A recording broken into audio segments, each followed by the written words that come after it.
Hello friends, ഇന്നത്തെ എപ്പിസോഡിൽ സഞ്ജനയുടെ വീട്ടിൽ ആഘോഷങ്ങളൊക്കെ തകൃതിയായി നടക്കുമ്പോൾ അതിനിടയ്ക്ക് ഗൗതമിനോടൊപ്പം ഒപ്പുവെത്തിയ കവിത സഞ്ജനയോട് ചോദിക്കുന്നു, ഇപ്പോഴും സഞ്ജുവിനോട് ആ പഴയ സ്നേഹം സഞ്ജനയുടെ മനസ്സിലുണ്ടോ എന്ന്. അത് കേട്ട സഞ്ജന പറയുന്നത്, ഉണ്ട്. സഞ്ജുവിനോട് സ്നേഹമല്ല, പക. കാരണം അവൻ ആ രണ്ട് ഭാര്യമാരും അവനെ ഉപേക്ഷിച്ച് അവൻ ഒറ്റപ്പെട്ട് ജീവിക്കുന്നത് എനിക്ക് കാണണം. എന്നാൽ എന്റെ മനസ്സിലെ അവനോടുള്ള പക അവസാനിക്കൂ എന്ന് സഞ്ജന പറയുന്നു. അങ്ങനെ പറഞ്ഞുകൊണ്ട് സഞ്ജന അവിടെ നിന്ന് തന്റെ കൂട്ടുകാർക്കൊപ്പം ആ കേക്ക് കട്ട് ചെയ്യാനായി പോകുമ്പോൾ സഞ്ജനയുടെ ഒരു പരീക്ഷയിൽ അവൾ ജയിച്ചതിനുള്ള ട്രീറ്റ് ആണെന്നാണ് അവിടെ എത്തിയ സുഹൃത്തുക്കളോട് പറഞ്ഞത് എന്ന് ദക്ഷ ഗൗതമിനോട് പറയുന്നു. അതിനുശേഷം കേക്ക് കട്ടിംഗ് എല്ലാം കഴിഞ്ഞു കഴിയുമ്പോൾ ഗൗതം കവിതയോടും മറ്റുമായി സഞ്ജു ഇന്ന് രാത്രിയിൽ ആ ബാറിൽ ഉണ്ടായിരുന്നുവെന്നും താൻ ആ വിവരം അറിഞ്ഞ് അവിടെ ചെന്ന് അത് സത്യമാണെന്ന് സ്ഥിരീകരിക്കുകയും ചെയ്തുവെന്നും ഗൗതം അറിയിച്ചു. എന്തായാലും സഞ്ജുവിന് ഇനി സമാധാനത്തോടെ ജീവിക്കാനാകില്ല എന്നും സ്വാതി എന്നേക്കുമായി സഞ്ജുവിന്റെ ജീവിതത്തിൽ നിന്ന് പോകാൻ തയ്യാറായി കഴിഞ്ഞിരിക്കുകയാണ് എന്നും അറിയിച്ചു. ദക്ഷ അത് കേട്ടതും ഒരു പെൺകുട്ടിയുടെ നീര് എടുത്തുകൊണ്ടാണ് അവ മറ്റൊരു പെണ്ണിന്റെ കഴുത്തിൽ താലി കെട്ടിയത്. അതുകൊണ്ട് തന്നെ ആ ഒരു പെണ്ണിന് നേരെ നീട്ടിയ താലി പറിച്ചു മാറ്റിയാണ് മറ്റൊരുവളുടെ കഴുത്തിൽ കെട്ടിയത്. ആ കണ്ണുനീരിന്റെ ശാപം അവൻ ഒരിക്കലും വിട്ടു പോവില്ല എന്ന് ദക്ഷ പറഞ്ഞു. അപ്പോഴേക്കും മംഗലശ്ശേരിയിൽ സഞ്ജുവിനെ കാണാതെ ടെൻഷൻ അടിച്ചിരിക്കുകയായിരുന്നു ലച്ചു ആകെ വിഷമത്തോടെ സഞ്ജുവിന് എവിടെ പോയെന്ന് സങ്കടപ്പെട്ടിരിക്കുമ്പോൾ സഞ്ജുവിന്റെ കാറ് വന്ന ശബ്ദം ലച്ചു കേൾക്കുന്നു. ലച്ചു വേഗം തന്നെ പുറത്തേക്ക് ഓടിയെത്തുമ്പോൾ സഞ്ജു ആ കാറിൽ നിന്നിറങ്ങി പുറത്തേക്ക് വരാൻ കഴിയാതെ നടക്കാനാകാതെ ആകെ ബുദ്ധിമുട്ടി നിൽക്കുന്നത് ലച്ചു കാണുന്നു. വാതിൽ തുറന്ന ലച്ചു വേഗം തന്നെ സഞ്ജുവിന് അരികിലേക്ക് ചെല്ലുന്നു. സഞ്ജു പേച്ച് ആകെ അവശനായി വരുന്നത് കണ്ട് ലച്ചു അരികിലേക്ക് ഓടിയെത്തി. സഞ്ജുവേട്ടന് എന്ത് പറ്റിയെന്ന് സഞ്ജുവിനെ താങ്ങി പിടിച്ച് ലച്ചു അന്വേഷിച്ചു. എനിക്കൊന്നുമില്ല, നീ മാറ് എന്ന് പറഞ്ഞ് സഞ്ജു പതുക്കെ എന്നെ ആരും പിടിക്കണ്ട എന്ന് പറഞ്ഞ് പതുക്കെ നടന്ന് അകത്തേക്ക് കയറുന്നു. സഞ്ജു വീഴാൻ പോകുന്നത് മനസ്സിലാക്കിയതോടെ ലച്ചു പിന്നാലെ ഓടിയെത്തി. സഞ്ജുവേട്ടാ നിൽക്ക് എന്ന് പറഞ്ഞതും, നീ എന്നെ വിട്, എന്നെ പിടിക്കണ്ട, എനിക്ക് തന്നെ പോകാം, ഞാൻ ഓക്കെയാണ് എന്ന് പറഞ്ഞ് സഞ്ജു വീണ്ടും റൂം തെറ്റി പോകാനായി ഒരുങ്ങുമ്പോഴേക്കും ലച്ചു പറഞ്ഞു, സഞ്ജുവേട്ടൻ്റെ റൂം മുകളിലാണ്. എനിക്കറിയാം എന്ന് പറഞ്ഞ് സഞ്ജു ഒരു വിധത്തിൽ മുകളിലേക്ക് കയറി പോകുന്നു. ലച്ചു അപ്പോഴേക്കും തന്റെ പെരുവണ്ണാപുരത്തമ്മയോട് പ്രാർത്ഥിച്ചു, സഞ്ജുവേട്ടന് എങ്ങും വീഴാതെ കൃത്യമായ റൂമിലേക്ക് തന്നെ ചെല്ലണേ എന്ന് ലച്ചു പ്രാർത്ഥനയോടെ നിൽക്കുന്നു. അപ്പോഴേക്കും സഞ്ജു റൂമിലേക്ക് കടന്നു വന്നതിന് ശേഷം സഞ്ജു വേഗം തന്നെ ബെഡിലേക്ക് ചെന്ന് വീണു. ഡ്രസ്സ് പോലും ചേഞ്ച് ചെയ്യാതെ ബെഡിലേക്ക് വീണ സഞ്ജു, സ്വാതി നീ എന്നെ തനിച്ചാക്കി പോയല്ലേ, നീ പൊയ്ക്കോ എന്ന് പറഞ്ഞുകൊണ്ട് സഞ്ജു ആ ബെഡിൽ അങ്ങനെ കിടക്കുന്നു. അപ്പോഴേക്കും സ്വാതിയെക്കുറിച്ച് ഓർത്തുകൊണ്ട് സഞ്ജു സങ്കടപ്പെട്ട് അങ്ങനെ കിടക്കുമ്പോൾ ലച്ചു വാതിൽ തുറന്ന് അകത്തേക്കെത്തി.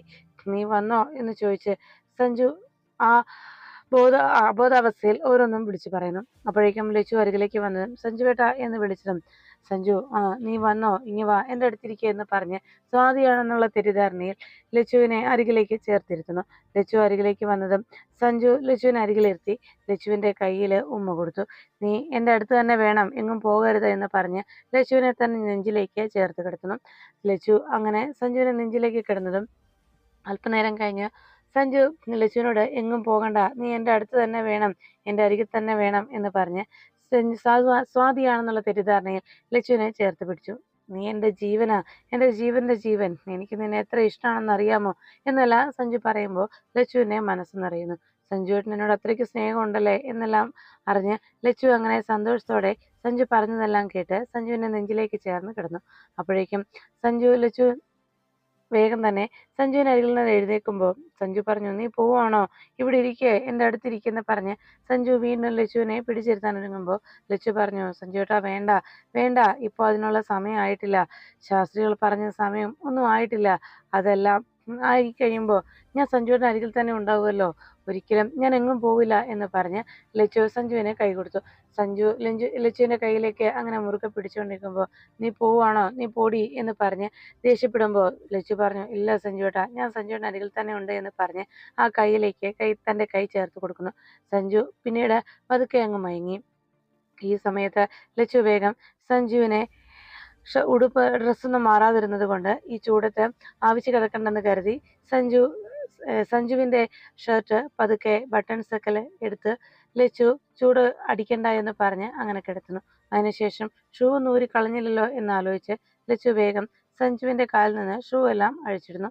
പിന്നീട് ആ കബോർഡിൽ നിന്ന് ഒരു ബെഡ്ഷീറ്റ് എടുത്ത് ഒരു ബ്ലാങ്കറ്റ് എടുത്ത് അത് സഞ്ജുവിനെ പുതപ്പിച്ചു. പിന്നെ സഞ്ജുവിനെ അവിടെ കിടത്തിയതിന് ശേഷം ലച്ചു അവിടെ നിന്ന് പോകുന്നു.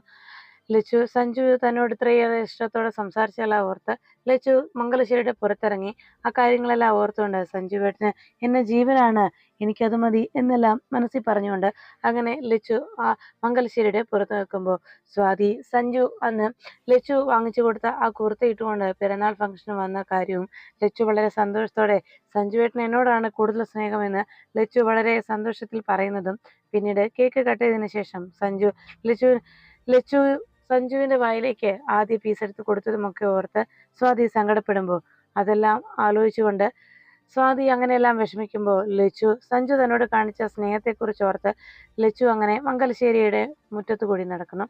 പിറ്റേന്ന് രാവിലെ സഞ്ജു ഉറക്കമുണർന്നതും തൻ്റെ കഴിഞ്ഞ ദിവസത്തെ ഹാങ് ഓവറിൽ നിന്ന് തലയ്ക്ക് വല്ലാത്തൊരു മരവിപ്പ് തോന്നുന്നു. വല്ലാത്തൊരവസ്ഥയിൽ സഞ്ജു എഴുന്നേൽക്കുമ്പോൾ ഇന്നലെ എന്തൊക്കെയാ സംഭവിച്ചത്, എന്നെ ആരും ഇവിടെ കൊണ്ടുവന്ന് കിടത്തത്, ഒന്നും എനിക്ക് ഓർക്കാൻ പറ്റുന്നില്ലല്ലോ എന്നെല്ലാം ആലോചിച്ചു. അപ്പോഴേക്കും സ്വാതിയെക്കുറിച്ചുള്ള ഓർമ്മ സഞ്ജുവിന്റെ മനസ്സിലേക്ക് എത്തി. സ്വാതി എഴുന്നേറ്റ് കാണും, ഒന്ന് വിളിക്കുക അവളെ, ഇപ്പോൾ ഉള്ള ദേഷ്യവും പരിഭവമൊക്കെ മാറിക്കാണും എന്നെല്ലാം ആലോചിച്ച് സഞ്ജു വേഗം സ്വാതിയുടെ ഫോണിലേക്ക് വിളിച്ചു. സ്വാതി സഞ്ജുവിന്റെ കോള് കണ്ടതും എന്നെ എന്തിനാ ഇപ്പൊ വിളിക്കുന്നത്, ലച്ചുവിനെ മതിയല്ലോ, അവളുടെ കൂടെ ജീവിച്ചോ എന്ന് പറഞ്ഞുകൊണ്ട് ആ ഫോൺ എടുത്ത് തിരിച്ച് വീട്ടിലേക്ക് വെച്ചു. സഞ്ജു സ്വാതി എഴുന്നേറ്റിട്ടുണ്ടാവില്ല എന്ന് കരുതി വീണ്ടും ഒരിക്കൽ കൂടി സ്വാതിയുടെ ഫോണിലേക്ക് വിളിച്ചു. സ്വാതി കോൾ എടുക്കാതായതോടെ സഞ്ജുവിന് മനസ്സിലായി ഇതവൾ മനഃപൂർവ്വം എടുക്കാത്തതാണ്. അത് ഓർത്തുകൊണ്ട് സഞ്ജു വേഗം എഴുന്നേറ്റ് റൂമിലൂടെ നടക്കുമ്പോഴാണ് അവിടെ ഇരിക്കുന്ന തന്റെ വിവാഹ ആൽബം ശ്രദ്ധിച്ചത്. സഞ്ജു വേഗം ആ വിവാഹ ആൽബം കയ്യിലേക്ക് എടുത്ത് സ്വാതിയും താനും ചേർന്ന് നിൽക്കുന്ന ഫോട്ടോസ് എല്ലാം നോക്കുന്നു. അതെല്ലാം കണ്ടുകൊണ്ട് താൻ സ്വാതിയുടെ കഴുത്തിൽ താലി ചാർത്തിയ മുഹൂർത്തത്തെക്കുറിച്ചെല്ലാം ഓർത്ത് സന്തോഷത്തോടെ സ്വാതിയോടൊപ്പമുള്ള ഒരു നല്ല ജീവിതം കൊതിച്ചുകൊണ്ട് താൻ അന്ന് സ്വാതിയെ സ്വന്തമാക്കിയതെല്ലാം ഓർത്തുകൊണ്ട് സഞ്ജു അങ്ങനെ നിൽക്കുമ്പോൾ ലച്ചു വാതിൽ തുറന്ന് അവിടേക്ക് എത്തി. സഞ്ജുവിനുള്ള ചായയുമായി റൂമിലേക്ക് കയറി വരുമ്പോൾ സഞ്ജു ഇതൊന്നും അറിയാതെ അങ്ങനെ നിൽക്കുമ്പോൾ സഞ്ജു ഏതോ ഒരു ആൽബം നോക്കുകയാണെന്ന് ലച്ചുവിന് മനസ്സിലായി. വേഗം സഞ്ജുവിന്റെ അരികിലെത്തി ലച്ചു വളരെ സ്നേഹത്തോടെ സഞ്ജുവേട്ട എന്ന് വിളിച്ചതും എന്ന് പരിസരബോധം മറന്ന് സഞ്ജു വളരെ സന്തോഷത്തോടെ ആരരികിൽ നിൽക്കുന്നതെന്ന് അറിയാതെ പിന്തിരിഞ്ഞു നോക്കിയതും ലച്ചു ആണെന്ന് കണ്ടതോടെ വേഗം ആൽബം അടച്ചു വെച്ച് സഞ്ജു എഴുന്നേറ്റ് പിന്തിരിഞ്ഞു നിന്നു. ഉടനെ ലച്ചു സഞ്ജുവിനെ വിളിച്ചു. സഞ്ജുവേട്ട എന്ന് വിളിച്ച് തന്റെ നേർക്ക് അഭിമുഖമായി നിർത്തിയിട്ട് ലച്ചു ചോദിച്ചു, അല്ല ഇത് ഏത് ആൽബമാണ് സഞ്ജുവേട്ടൻ നോക്കുന്നത്, അങ്ങ് കാണിച്ചേ, ഞാൻ ഒന്ന് കാണട്ടെ എന്ന് പറഞ്ഞതും സഞ്ജു പറഞ്ഞു, ഇത് അവിടുത്തെ ഓഫീസിലെ ഒരു ഫംഗ്ഷന്റെ ആണ്, അതിപ്പോ കാണണ്ട എന്ന് പറഞ്ഞതും ലച്ചുവിനാകെ നിരാശയായി. പിന്നെ സഞ്ജു പറഞ്ഞു, അല്ല ഇപ്പോൾ ഞാൻ അത്ര നല്ല മൂഡിലല്ല, എന്തായാലും പിന്നീട് നമുക്ക് കാണാം എന്ന് പറഞ്ഞു സഞ്ജു ലച്ചുവിനെ ഒഴിവാക്കാനായി ശ്രമിച്ചു. ലച്ചു പറഞ്ഞു, ശരി, എന്നാ ഞാൻ പിന്നെ കണ്ടോളാം, സഞ്ജുവേട്ടൻ ചായ കുടിക്കുക എന്ന് പറഞ്ഞതും സഞ്ജു പറഞ്ഞു, അതെ, ഞാൻ ബിസിനസിന്റെ കാര്യമൊക്കെ ഓർത്ത് ആകെ ടെൻഷനിലായിരുന്നു, എൻ്റെ മൂഡ് അത്ര ശരിയല്ല, അതുകൊണ്ടാണ് ഞാൻ നിന്നോട് പിന്നെ അത് കാണിക്കാമെന്ന് പറഞ്ഞതെന്ന് പറഞ്ഞ് സഞ്ജു ഒരു വിധത്തിൽ ലച്ചുവിൽ നിന്ന് ഒഴിഞ്ഞു മാറുന്നു.